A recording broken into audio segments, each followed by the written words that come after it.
آج جو ہمارا اکٹھے ہونے کا مقصد تھا، ہم زیادہ تر لوگ ایک دوسرے کو جانتے ہیں ویسے، اور وہ کچھ اور تھا، لیکن پھر ہم نے فیصلہ کچھ اور کیا۔ مقصد ہمارا یہ تھا کہ ہم سے انجمن ترقی پسند مصنفین اور نقطہ آرٹ جو کہ آرٹ میگزین ہے، وہ ایک فیض صاحب کی سینٹنری کے جو 7 سالہ جشن فیض صاحب کا منایا جا رہا ہے ساری دنیا میں، اور ظاہر ہے کہ خصوصاً پاکستان میں، اس کے حوالے سے وہ ایک آرٹ کمپٹیشن ینگ آرٹسٹ کے لیے جو آرٹ سکولز کے اسٹوڈنٹس ہیں یا ویسے بھی اسٹوڈنٹس ان جنرل، انہوں نے اس ایک آرٹ کمپٹیشن ترتیب دیا ہے، اس کا اہتمام کیا ہے۔ وہ کمپٹیشن یہ ہے کہ جو نقطہ آرٹ میگزین اور انجمن، وہ انہوں نے ایک یہ بنایا ہے پوسٹ کارڈ پینٹ کرنے کا ایک سلسلہ۔ تو یہ آپ میں سے جو بچوں کے ماں باپ یہاں موجود ہیں وہ لے جا سکتے ہیں اپنے ساتھ، اور یہ انٹری فارم ہے اس کا، اور اس کے اوپر انہیں وہ اپنی ڈرائنگ بنانی ہے یا پینٹ کرنا ہے یا جو بھی، اور پھر اس کی جو ڈیٹیل ہے وہ اس میں ایک کاغذ ہے جس میں موجود ہے، اور اس پر جو فون نمبر اور جو کانٹیکٹ ہے وہ بھی آپ کی خدمت میں آپ کو پڑھ کے سنا دوں گا، یا اس کی کاپی آپ کر لیجیے گا اس میں سے۔ تو اب ہم کرتے یہ ہیں کہ 15-20 منٹ، چونکہ تھوڑے سے لوگ ہیں، ایک چھوٹی سی فیض صاحب کی زندگی کا ایک سنیپ شاٹ ہے، وہ اگر یہ لگا دیں اور یہ لائٹس اگر آف کر دیں تو یہ 5-7 منٹ کا فیض صاحب کی زندگی سے متعلق ایک چھوٹا سا ایک ان کی کچھ یادگار تصاویر ہیں، ایک طرح کی ویڈیو پریزنٹیشن ہے یہ۔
شاٹ ہے، اس میں کچھ ان کی یادگار تصویریں جیسے میں نے پہلے عرض کیا اکٹھی ہوئی ہوئی ہیں،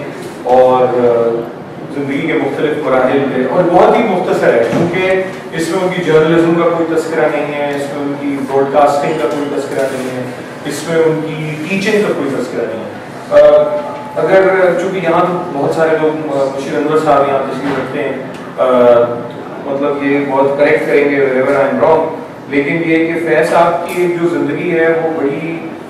ہمہ زندگی ہے، اور وہ اس پورے امپریشن کو ڈسپیل کرتے ہیں کہ شاعر یا فنکار جو ہیں ان کا ایک بڑا بوہیمین لائف سٹائل ہوتا ہے، اور وہ اپنی بنیادی ذمہ داریوں سے ماورا ہوتے ہیں، اور کسی قسم کی انہوں نے تو پورے سماج کی ذمہ داری اپنے سر پہ اٹھائی ہوئی تھی، بنیادی ذمہ داریاں تو ایک طرف تو. اور یہ بڑا ضروری ہے کہ ان کی پوری لائف کو اگر آپ دیکھیں کہ 1911 میں جب ان کی 1911 میں جب وہ پیدا ہوئے ہیں تو 25 برس کی عمر میں لکھنؤ میں 1936 میں انجمن ترقی پسند مصنفین کا جو اجلاس تھا اس میں وہ لاہور سے شرکت کرنے پہنچے. لاہور میں تھے یا امرتسر میں تھے اس وقت، یعنی پنجاب سے پرابلی امرتسر میں تھے اس وقت، ایم اے کالج میں پڑھاتے تھے. 1936 میں 1936 میں اس وقت فیض صاحب کو 25 برس تھے، اور آج کل ظاہر ہے کہ حالات بالکل اور طرح کے. اس کے بعد وہ وہاں پڑھاتے رہے، کالج میں پہلے وہ پڑھاتے رہے امرتسر میں. اس کے بعد جب آل انڈیا ریڈیو میں جب یہ فیصلہ ہوا سوویت یونین نے 1941 میں یہ فیصلہ کیا کہ وہ جو جنگ ہے دوسری جنگ عظیم اس میں جو جرمنی کے خلاف جو الائز ہیں یعنی برٹن، یو کے اور فرانس اور دیگر یورپین قوتیں ان کا ساتھ دیں گے، چونکہ فاشزم سے لڑنے کے لیے یہ ضروری ہے کہ جو اس وقت کی حالانکہ وہ کلونیل امپیریلسٹ پاورز تھیں مگر وہ کم ایول ہیں اور زیادہ بڑا ایول جو ہے وہ فاشزم ہے، فسطائیت ہے. تو اس وقت کمیونسٹ پارٹی آف انڈیا نے بھی یہ فیصلہ کیا کہ وہ برطانوی حکومت کے اس ایفرٹ کو سپورٹ کرے گی جو دوسری جنگ عظیم میں برطانیہ جرمنی کے خلاف لڑ رہا ہے. اب آپ لوگوں کے علم میں یہ بات مجھے نہیں پتا کہ ہے کہ نہیں ہے کہ فیض صاحب عربی بہت اچھی جانتے ہیں.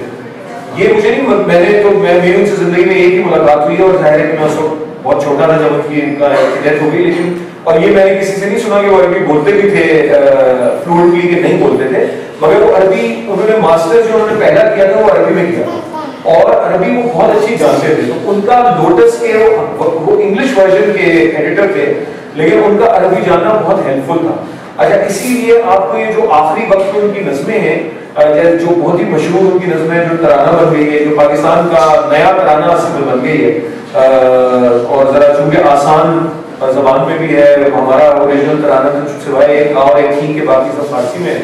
یہ ذرا چونکہ آسان ہماری آسان زبان ہے اس کی، ہم لکھیں گے، لازم ہے کہ ہم بھی دیکھیں گے وہ دن جس کا وعدہ ہے جو لوح ازل میں لکھا ہے جب ظلم و ستم کے کوہ گراں روئی کی طرح ہو جائیں گے وغیرہ. اس کا عنوان عربی ہے، اس کا عنوان ہے لا یبقى وجہ ربک. اچھا جی یہ نظم ایک میں کی فیض صاحب کی پڑھ دیتا ہوں جس پہ آج کی نشست ختم کرتے ہیں. وہ یہاں سے شہر کو دیکھو تو ہلکا در ہلکا کھچی ہے جیل کی صورت، ہر ایک سمت فصیل، ہر ایک راہ گزر گردش اسیرہ ہے، نہ سنگ میل نہ منزل نہ مخلصی کی سبیل. جو کوئی تیز چلے رہ تو پوچھتا ہے خیال کہ ٹوکنے کوئی للکار کیوں نہیں آئی. جو کوئی ہاتھ ہلائے تو وہم کو ہے سوال، کوئی چھلک کوئی جھنکار کیوں نہیں آئی. یہاں سے شہر کو دیکھو تو ساری خلقت میں نہ کوئی صاحب تمکین نہ کوئی والی ہوش، ہر ایک مرد جوان مجرم رسن بگلو، ہر ایک حسینہ رانا کنیز حلقہ بگوش. جو سائے دور چراغوں کے گرد لرزاں ہیں، نہ جانے محفل غم ہے کہ بس میں جام و سبو. جو رنگ ہر در و دیوار پر پریشان ہے، یہاں سے کچھ نہیں کھلتا یہ پھول ہے. بہت بہت